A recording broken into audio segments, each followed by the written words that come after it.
Welcome to Hoovie's Garage, the dumbest automotive channel in all of YouTube. And no, this isn't clickbait, this video. I am indeed selling my two heavy cars right here. They are about to go. My 2008 Bugatti Veyron after 9 months of very expensive ownership, and my 2007 Ferrari 599 after 3 years of very expensive ownership. And there is a very, very good reason. Supercars and hypercars on YouTube is so played out, so overdone at this point. Every day somebody is flexing their new supercar or hypercar purchase, and nobody cares anymore. Really, nobody does. And I've discovered this because I pivoted back into hoopties, and my views are way, way higher buying the cars that started my YouTube channel from the very beginning. Cheap hoopties, cars that were very desired in their day, or not, at least very expensive that aren't anymore. Total hoopties, and trying to bring them back as much as possible. That's how Hoovie's Garage started, and that seems to be what people like, and also the economics of it. It makes zero sense on a YouTuber's income to have a hypercar like this, yet so many are doing it and spending way more than they make to keep up with all the other YouTubers doing it, and people with outside income coming into YouTube and flexing over us. And I just realized I don't need to do this anymore. Not only does a $14,000 car payment just hemorrhage money for me, but also it turns off my audience because they're so tired of seeing it. They're so tired of seeing people flex their Bugattis on YouTube. They want to see something that's way more relatable. So that's what I'm going back to. Now, today in this video, I am going to say goodbye to these cars, talk about the things that I liked about them. But honestly, do you all really care? I mean, it used to be a big deal a long time ago. Say when Doug DeMuro bought his Ferrari 360, like Parker or Vehicle Virgins, or the Stradman buying their first Gallardo was a big deal. But even later, like when Shmee150 got his Ford GT, a YouTuber buying a new Ford GT, that was insane. Or when Stradman 5 years ago got a Bugatti Veyron, that was absolutely nuts. But the landscape of YouTube, the Mr. Beastification of it, has changed so much that content, it's everywhere, it's saturated, and I don't need to play in that sandbox. I have way more fun with hoopties. So if you're not into these cars, bear with me. I am going to go through my ownership experience with them and talk about what I liked about them.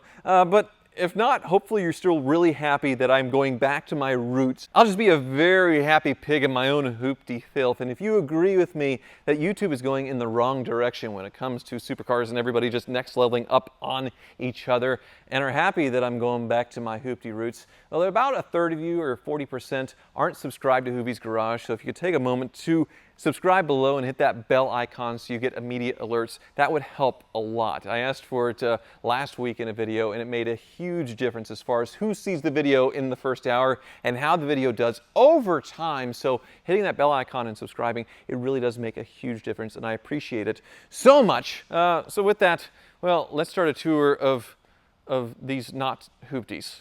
But before we recap my ownership experience, one thing I'll probably never give up on, unlike my Bugatti, is today's sponsor, ShipStation, as they have my merch sales almost on autopilot for many years now. I love how their automations allow me to smoothly print shipping labels at the click of a button, and with their rate shopper, I have saved thousands and thousands on shipping with industry-leading discounts. Unlike my hoopty fleet. With ShipStation, you never need to upgrade, as ShipStation grows with your business no matter how big it gets. Their smart features and automations boost efficiency and save so much time. It seamlessly integrates with services that you already use, managing all of those orders on one easy-to-use dashboard. And I'm not exaggerating about the discounts. You can see up to 88% off UPS, DHL Express, and USPS rates, and up to 90% off FedEx rates. So deliver a better customer experience with industry-leading scalable features that help ensure accuracy, get shipments out the door faster, and keep customers happy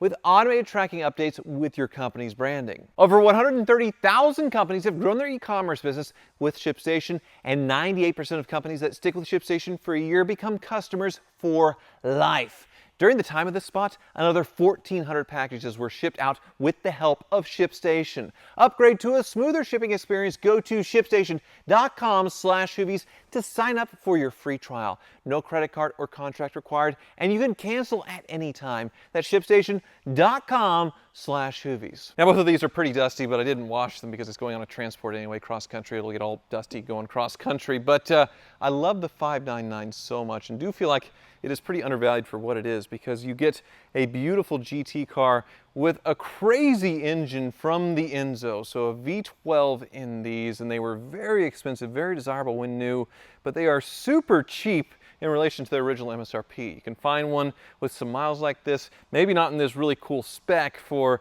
a little over $100,000, but that's not really that relatable. But for what you get, it is quite a bang for the buck, considering the Enzo is millions of dollars. Now, I bought this because of the color, the spec, because it's purple wine colored. They call it Venezia, but also so I could do a gated manual conversion, which was completed in 2023, and the cost on that was about $40,000, $50,000. Now, it's a little bit of guy math because I traded in my Lamborghini Murcielago for what I paid for it initially, not after all the fixes, and then got a conversion for free. That's how it worked out. But that probably still cost me about $40,000 or $50,000 if I was selling it outright.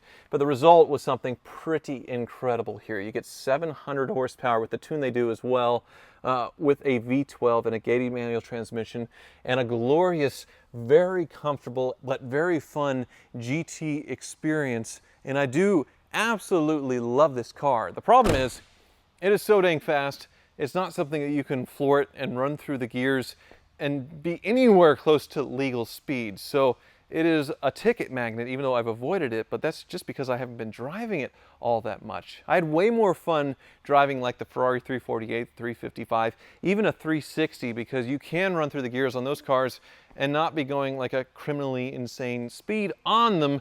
And these cars, especially with the manuals, they like to be driven hard because of the light flywheel and stuff.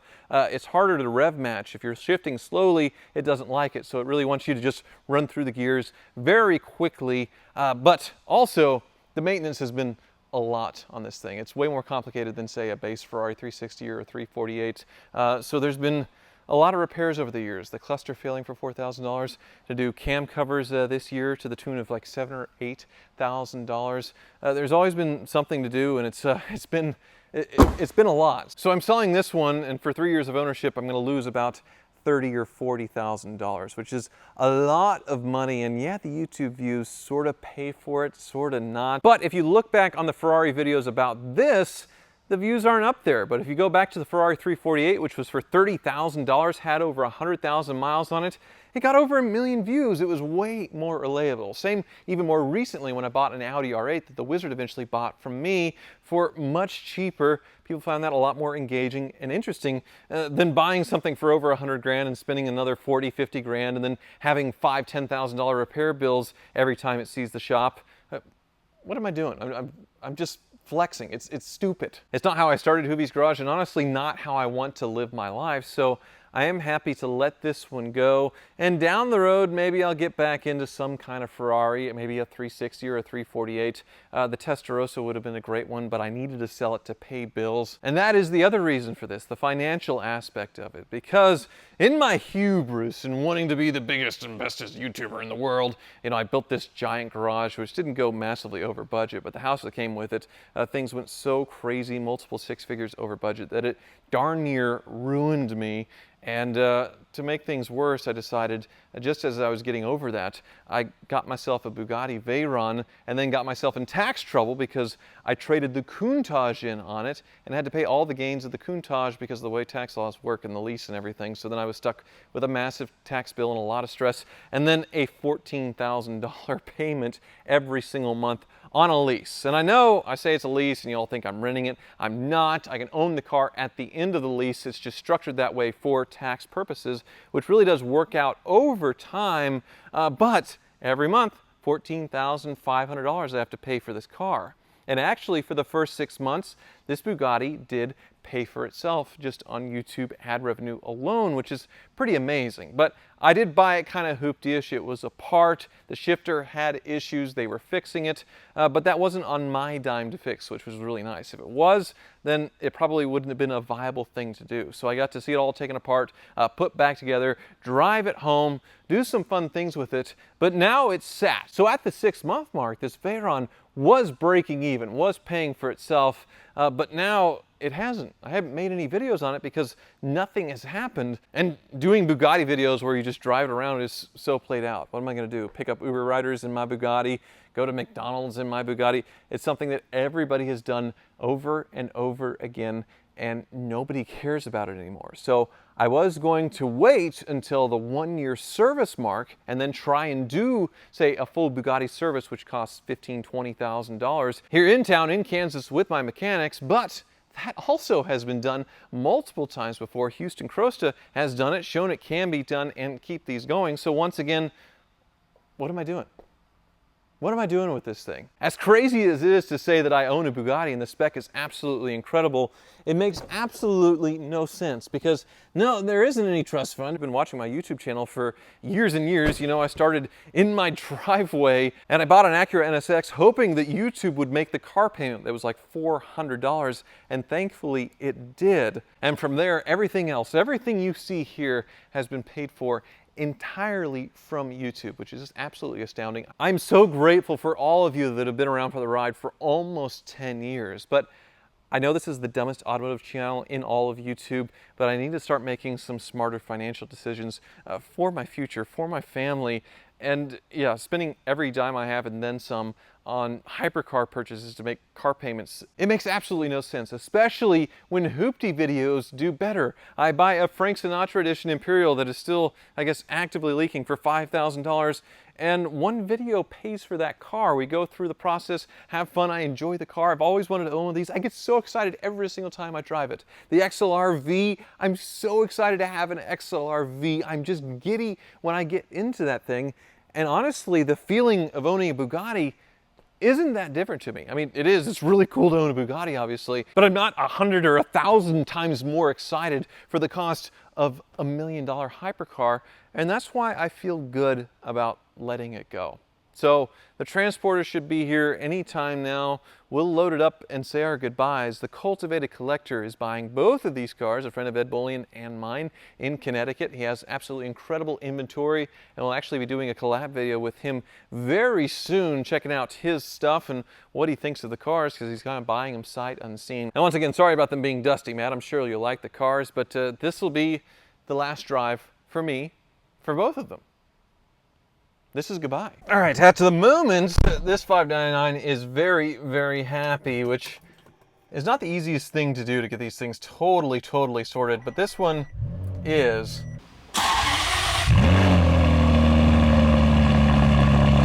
The only remaining issue is the shrinkage on the dashboard, which all Ferraris do, so it's definitely a thing. The check engine light on Ferrari stays on for 10 to 30 seconds, makes you sweat, hoping it goes off once it does all of its checks, which, please, there we go. And this car just looks so dang cool, and it's way cheaper than the next generations of 12-cylinder front engine cars as far as the F12 and beyond. So a great value, even though it is very expensive. And it's the last one that you can do a gated conversion on. They made a few from the factory that were manuals, but they're so rare and so expensive that they don't make any sense. And that ends V12.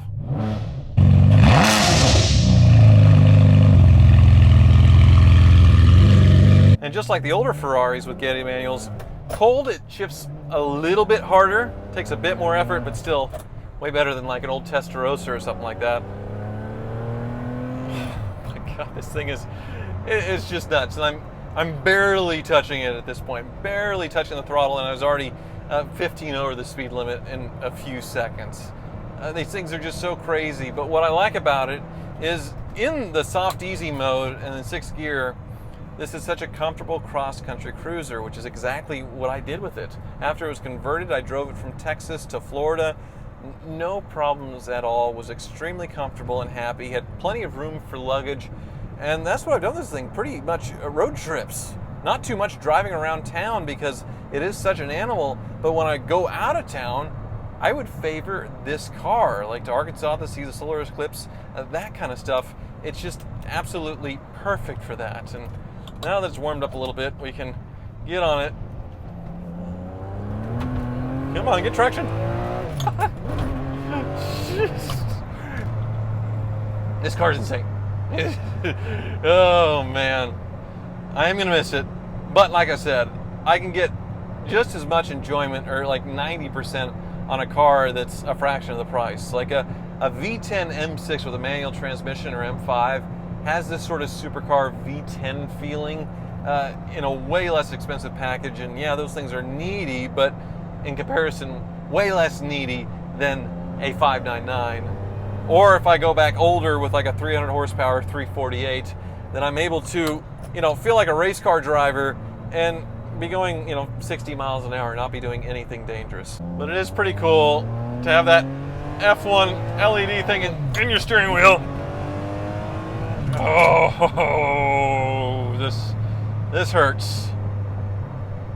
Honestly, this might hurt more than the Veyron. And that's because once this car is gone, it's going to be very difficult to replace. To find one with this spec, to do the gated conversion, to sort it out as much as I have.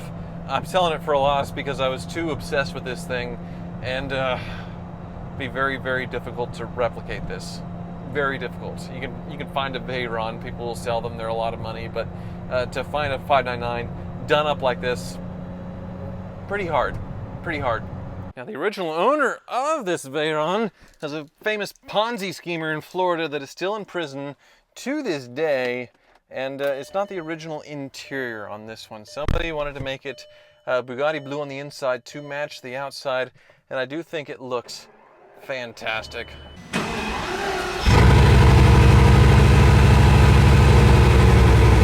Let's go ahead and put it in handling mode. The wing goes up. The car goes down, and the car goes out. Now I'm going to wait for this thing to warm up for a minute before we get going, and it was sort of relatable when I first bought this car as far as it being very much a Volkswagen product. So bought it broken, but they fixed it for me as far as the new shifter that was $8,000. But then I drove off, immediately had a check engine light and a low coolant warning. Oh crap, like 5 minutes into Veyron ownership. Now the coolant warning, that was very easy. It was just a top off because the engine had been out for some other things recently, and the cooling system just burped, so no big deal. But the check engine light was actually flashing and causing misfires, and we traced it down to a purge valve, which matches up to a Volkswagen Jetta, so it was a $10 part to fix the misfires, which is crazy because somebody had just spent over $10,000 doing a tune-up on this car to fix the misfires. They didn't fix it. It was a $10 Volkswagen part. So it was nice to have all of that work done, but yeah, definitely scary. Now, I got this vintage macaroni and cheese watch. This is my first ever watch right here because it matches the spec of this Veyron so well. I saved up my box tops and sent it in, in the early 90s, and was able to track down another one just like it. That's been sitting in this car ever since, and I have had a lot of fun with this thing. Driving a Veyron cross-country home back to Kansas, even though I almost hit a deer, it was an amazing experience. And being able to show off at a fancy concours in Miami and be in a Bugatti Veyron class, that was pretty surreal. It was a pretty incredible moment. And it certainly does feel like an achievement to own one of these cars. And well, I'm currently being tailgated by a Nissan Murano, so we can kind of get into it a little bit. Oh, Jiminy Christmas. It's a crazy car too. 1,000 horsepower, 16 cylinders, 4 turbos. I was just as captivated as everyone else when Top Gear did their speed runs on these things initially, and never imagined that I would own one. And like the 599, it's a pretty comfortable place to be. Certainly a lot more road noise. You're probably picking up the difference there. A little bit harsher ride, but for what it is, a car that can go 250 miles an hour, it's pretty comfortable and rides very nice. I am very happy with how this car feels. I am very happy with the road feel and the overall experience of this car. It's not one of those never meet your heroes things. It is pretty phenomenal and does feel very, very special, but it is a very expensive car. The thing is, I thought I would own this car for years and there'd be some rapid appreciation. That's why Ed Bullion is justifying owning them, and a lot of people are buying these things up as, you know, future big blue chip cars to go up in value, like the Ferrari F40 or the McLaren F1. And I do very much believe that that is the case, but you're probably 5 or 10 years away from this being, you know, twice its value. And if I took the money that I had into it and put it in any kind of other investment, it would just vastly, vastly outperform it. And not only that, because I'm not owning this car outright, I'm paying $7,000 in interest every single month on this car. So half the payment on this thing for the lease, even though I can buy it out the lease at the end, I am gaining equity, is in interest. And that is, even though I can write it off, that is definitely something. And as far as the loss that I'm taking on this thing, it's complicated. God, it's too fast. It's complicated because I traded my Lamborghini Countach in for this that I had zero money into. Basically, buying that car in the Diablo was like hitting the lottery, and I was able to sell the Diablo for what I paid for both cars and have a free Countach. So that was traded towards this, and that means I'll be selling this car and have a, you know, several $100,000 profit. But based on what the Countach was worth, I'm selling it for a little bit back of, you know, what I paid for it initially to get out of it. But I definitely had my fun. You can't say I didn't have my fun with this car. I put almost 2,000 miles on it. I've done things that most Bugatti Veyron owners have never done and had the cars for 10 plus years. So I do feel good about what I did with this car. It wasn't just some showpiece that sat in the garage. I actually used this thing and had some fun. So I can feel good about that. But it's time for me to not be the dumbest automotive channel in all of YouTube for once. Just this once, and let this car go and think about my future and where I want to be, what I really, really want, and, you know, what's best for my strategy as far as my YouTube content and my life moving forward. So that's where I'm at. Hopefully most of you agree with me. It seems like you do based on what's happened recently with my YouTube channel. I really appreciate the big boost I've had lately. So thank you so much for watching, especially those who have left for a little while when I went to Hollywood with these hypercars and have now come back. As always, yeah, thank you so much for watching. And, well, we'll wait for the truck to take these hoopies away. Not hoopies, but take these cars away.